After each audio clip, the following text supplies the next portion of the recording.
Karen, is lunch ready yet? I'm getting hungry. Really? It's only 11 o'clock a.m., Marie. You got up late this morning, and we had a late breakfast, so I thought a later lunch would be better. Oh, I don't even remember eating. Maybe this is a sign of good health. Louise is hungry too, you know. Is that so? All right, I'll start preparing something now. I wish you'd do these things without being told. You really are inconsiderate. And clean our room already. It's been a week and dust is piling up. Marie's mother-in-law took it for granted to boss her around.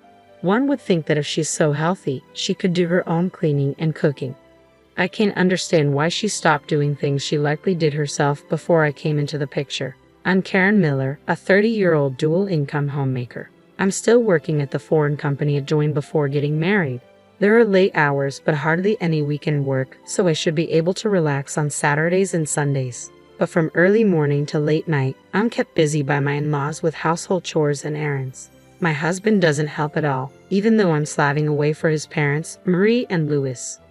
I wasn't particular about living together or separately, so when my husband suggested living with his parents after we got married, I didn't resist. But lately, I've been wondering if it was a mistake. Living at home means no rent, my husband said so, huh? But I thought to myself, of course, I never thought of living for free, but I did think it would be cheaper than renting elsewhere.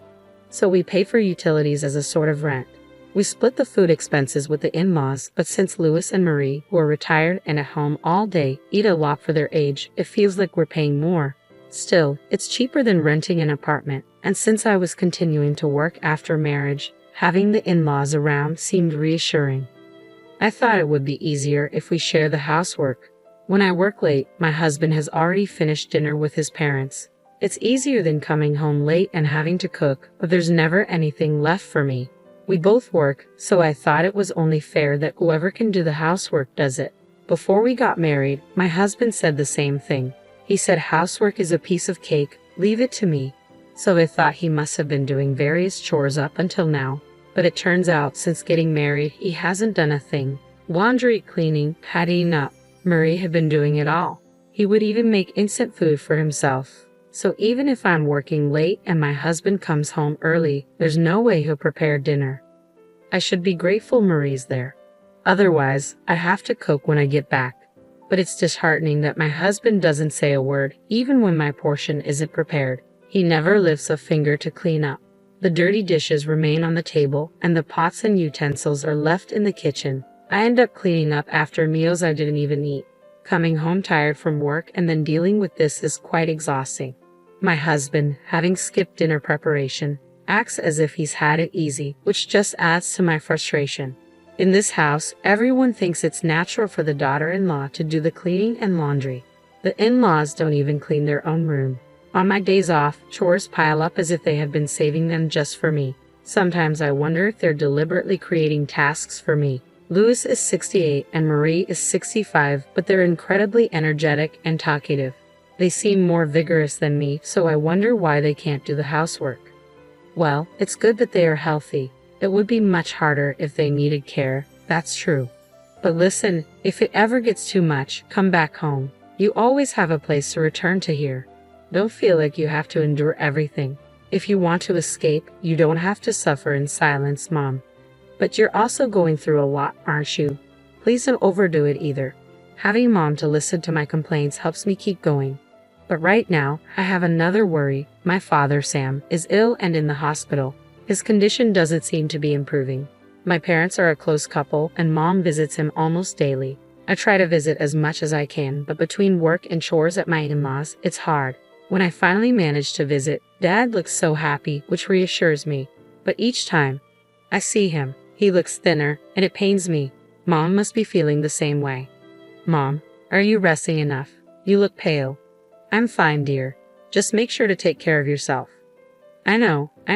Mom smiles, but she really looks pale and lacking energy. I'm worried it must be fatigue from caring for my father. Despite knowing about my father's hospitalization, my husband doesn't visit, and my in-laws act as if it's not their concern, continuing to give me tasks. I'm not just a submissive daughter-in-law. I push back sometimes, especially with Louis, who often asks for annoying favors. Karen, can you massage my back? I'm tired too, so that's not possible. Why don't you buy a massage machine or ask Marie or Austin? It's a daughter-in-law's job. I don't think so. Louis is fit enough to play golf and go to jazz bars, so he doesn't need that kind of help. Karen, I'm going to take a shower. Can you wash my back? No. Ask Marie. It's not fun having an old lady do it. What sort of fun is he talking about? Since Lou retired a year after we got married, it's been like this. When I tell my husband to just wash his back, he unbelievably says, as if I haven't even washed my own father's back since becoming an adult. Louis is just an old man who's technically a relative. To be honest, it even feels creepy 3 years into the marriage. What I thought was a simple fight has turned into a situation where my in-laws dump chores on me, my husband doesn't help, and there's no sign of improvement. Meanwhile, my own family is ill, and he doesn't seem concerned. Maybe it's time for me to go back home and take care of my dad with mom. My husband then drops a bombshell. I've got a business trip for a week starting this weekend. Really, don't contact me unless it's an emergency. It's embarrassing to get calls from my wife all the time. Understood, I respond. I wouldn't contact him unnecessarily anyway. I'm also working, I'm not that free, and I've never called him at work before. 2 days after my husband left for his trip on a Monday, I get a call from mom while at work. She has never called me at work before. I immediately think something's happened to dad and answer in a panic. Karen, Sam's condition has suddenly worsened. Mom's voice, crying on the other end, echoes in my ears. I'm coming right away, Mom. I tell my boss, who says, go now. I rush to the hospital by taxi, but I am met with a cruel reality. Mom's not in Dad's hospital room. I ask the nurse, who looks down, visibly uncomfortable. Well, Mrs. Miller, you've just arrived. Where's Mom? I implore. She passed away. The nurse hesitates. For a moment, I couldn't comprehend what I was told. I had rushed to the hospital after receiving a call from Mom about my father's critical condition, but now they were saying Mom had passed away.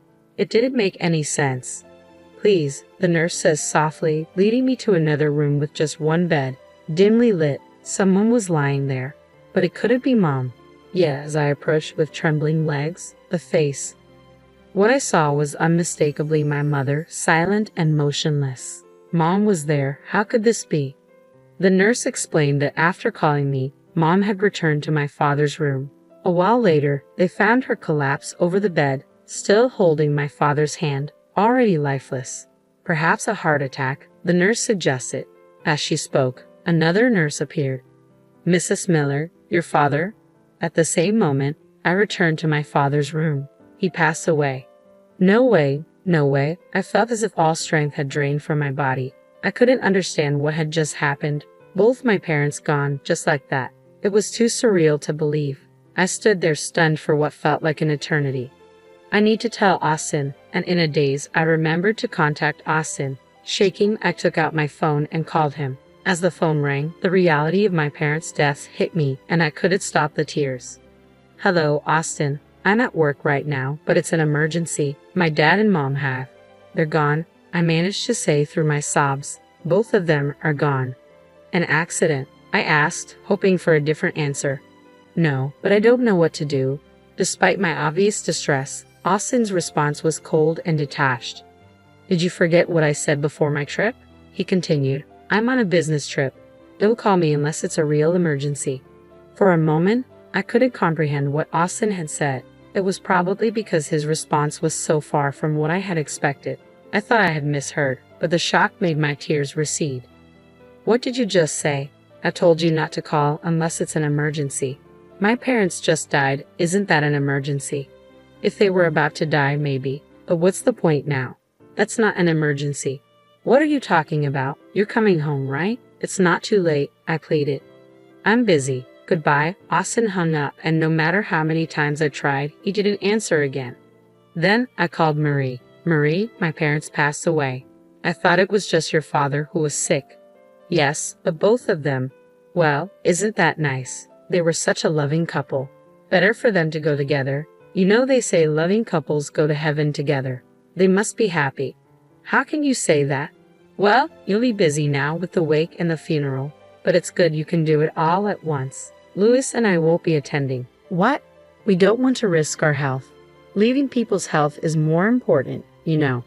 In that moment, I realized the saying like father, like son was true, but it brought me back to reality. I informed my supervisor about my parents' passing. Unlike Austin or my in-laws, my supervisor showed genuine concern. He even helped me arrange the funeral at the church. Without him, I would have been completely lost.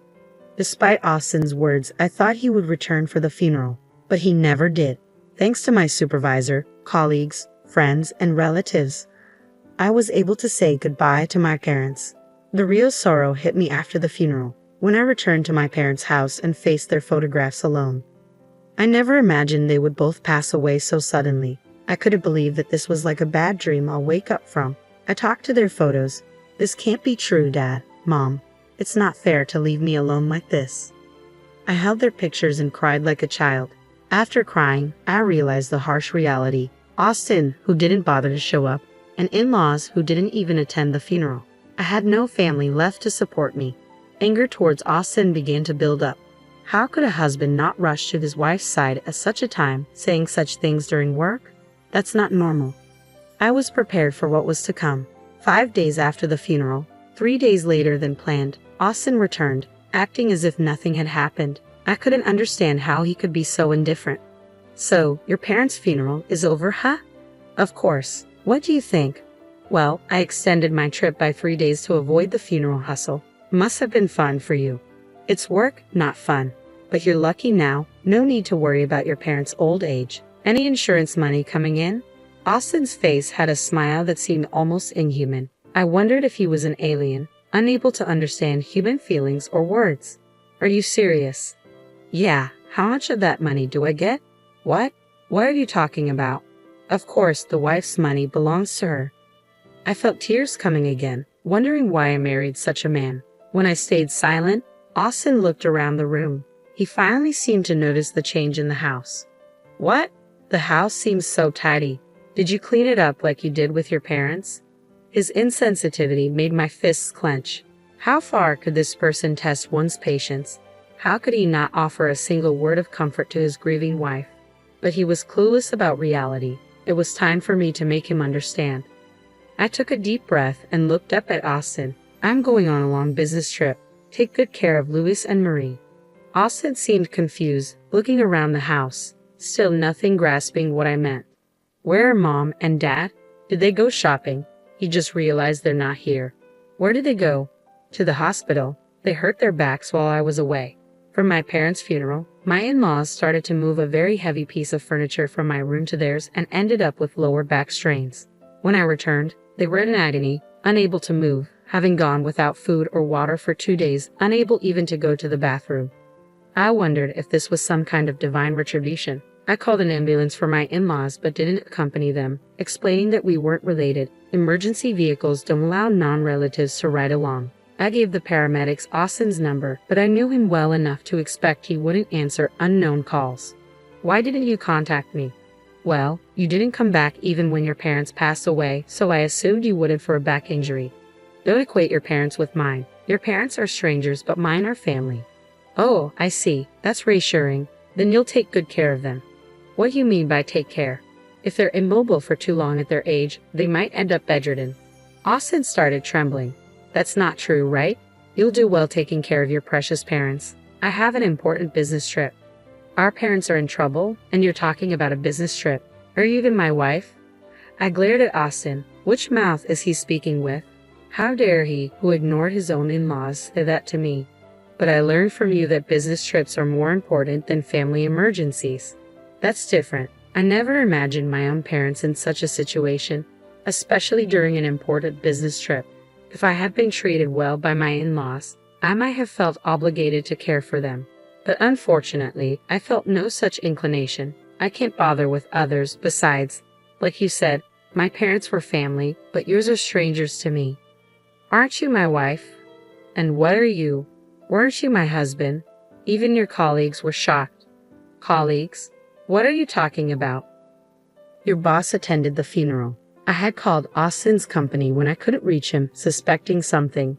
When I explained that my parents had passed away and I couldn't contact Austin, I learned he wasn't on a business trip but had taken paid leave. Austin lied and went somewhere. Why he lied was clear.